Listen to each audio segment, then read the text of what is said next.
Did you know that there are 7 job interview questions that eliminate more than 75% of candidates? That's right. I'm going to tell you what these 7 questions are and give you tips on how to answer them. Hi, how are you? I'm Romulo Gutierrez. This is the Job Room channel. I've been a recruiter for 27 years, and today I'm going to give you tips about the 7 questions that most often get people rejected, the toughest ones in any job interview anywhere in the world. The first question is very well known, but it trips up a lot of candidates, which is, tell me a little about yourself, okay?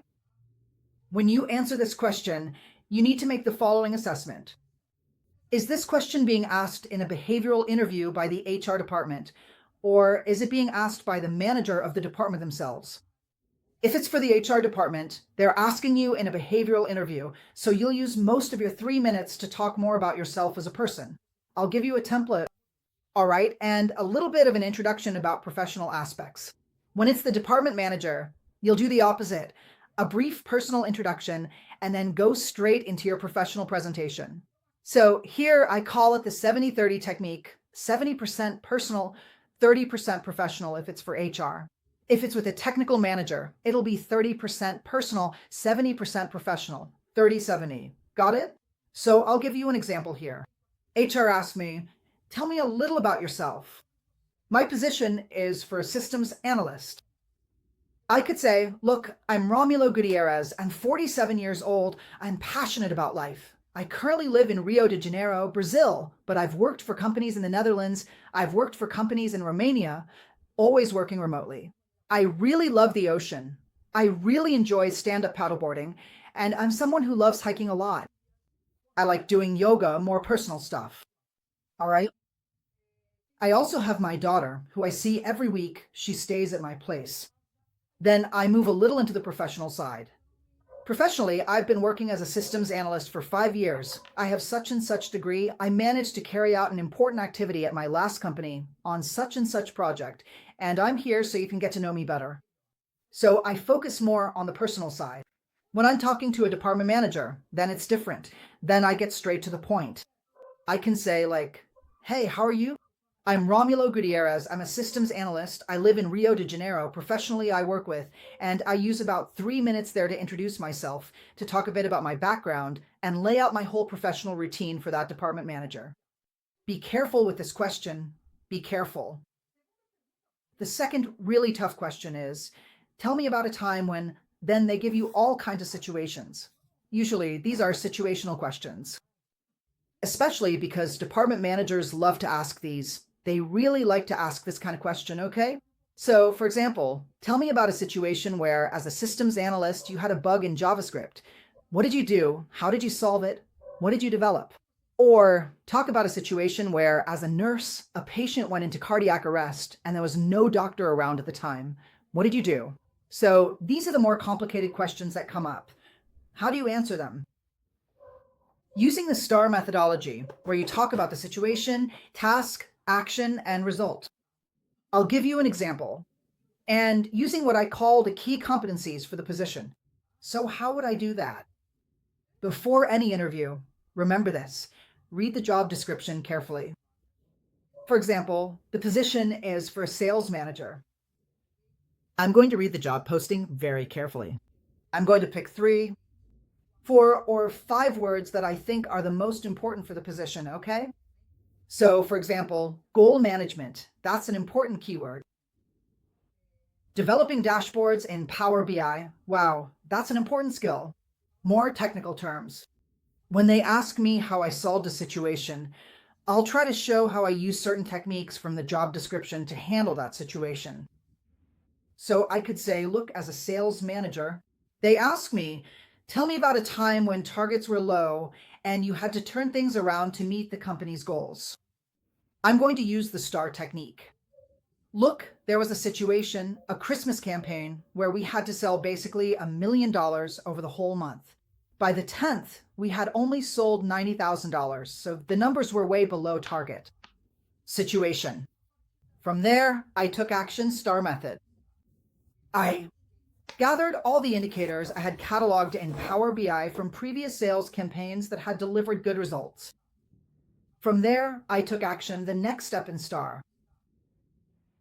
This action was to map out, together with my team, the best campaign levels and the best leads we could reach out to. And the result was that we managed to expand the campaign. And by the end of December 31st, we reached $1,060,000 and exceeded our goal.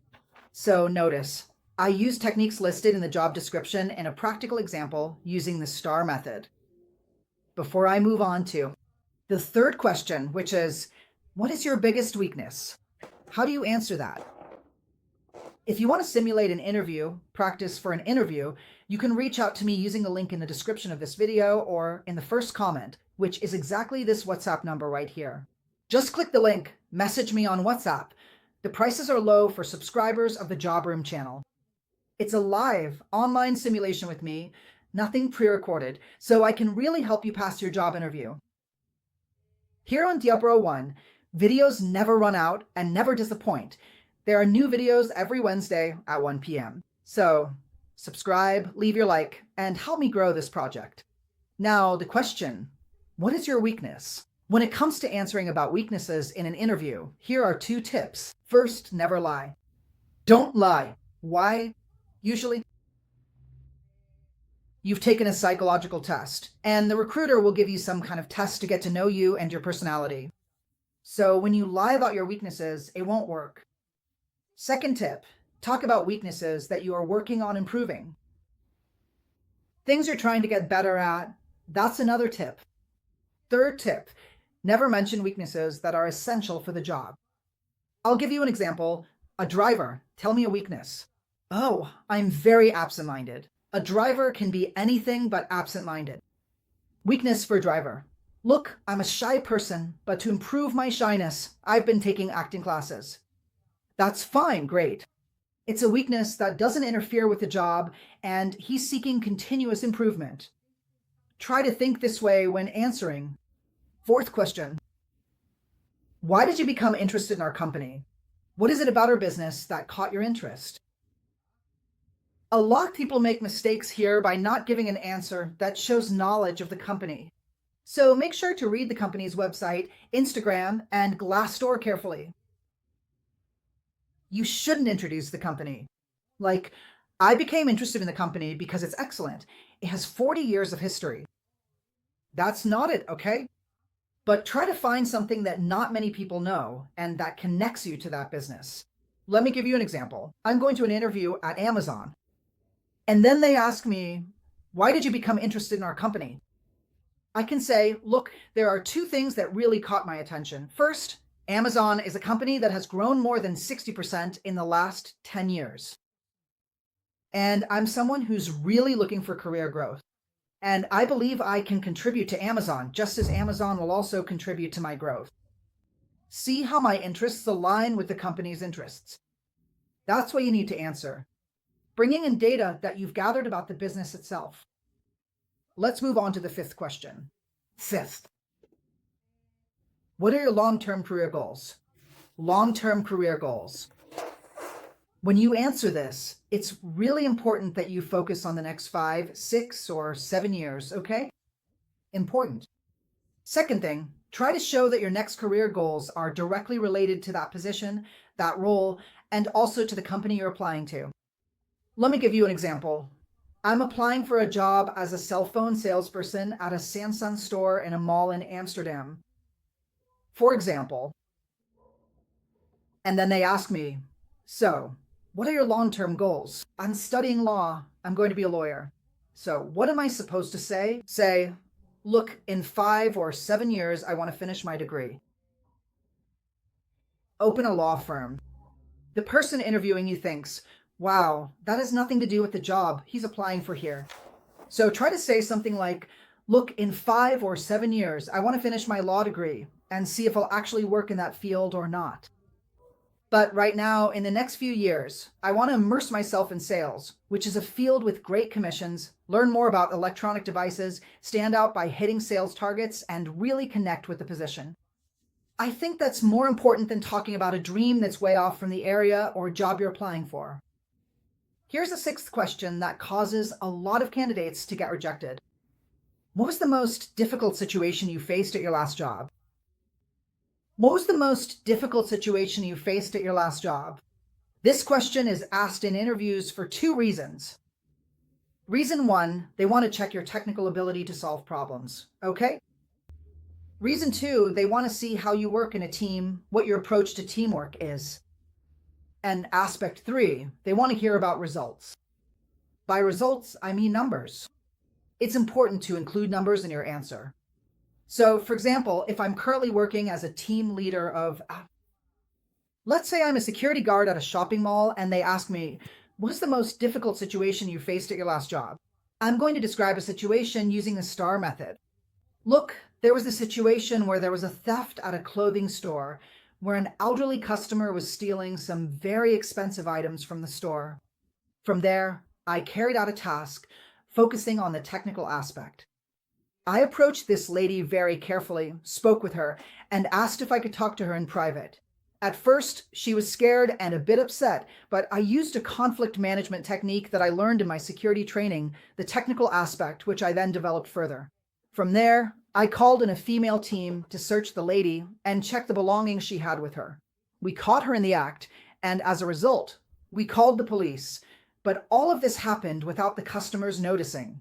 So this shows that there was teamwork, that the outcome was efficient, and you're sharing a real situation from your job, okay? The seventh question, which is very important, is how you adapt to changes. How do you adapt to changes? I usually say this. With artificial intelligence now present all over the world, the job market is going to demand one thing from us humans more than anything else, and that is adaptation, adaptability. We have to adapt. So, when I talk about changes, what's my tip? There's no point in giving a very theoretical answer.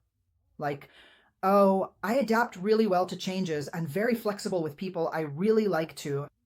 That's not the kind of. Once again, you need to give a real-life answer, a practical example from your field, a change you had to make that was significant, that worked out, that shows you truly know how to adapt. And you can use the STAR method once again, okay? Now, that question about strengths and weaknesses is so important in interviews that I made a whole video for you to watch right here. So you can really craft your strengths and weaknesses well. Go check it out. Great prep. Take care, and see you next time. Bye-bye.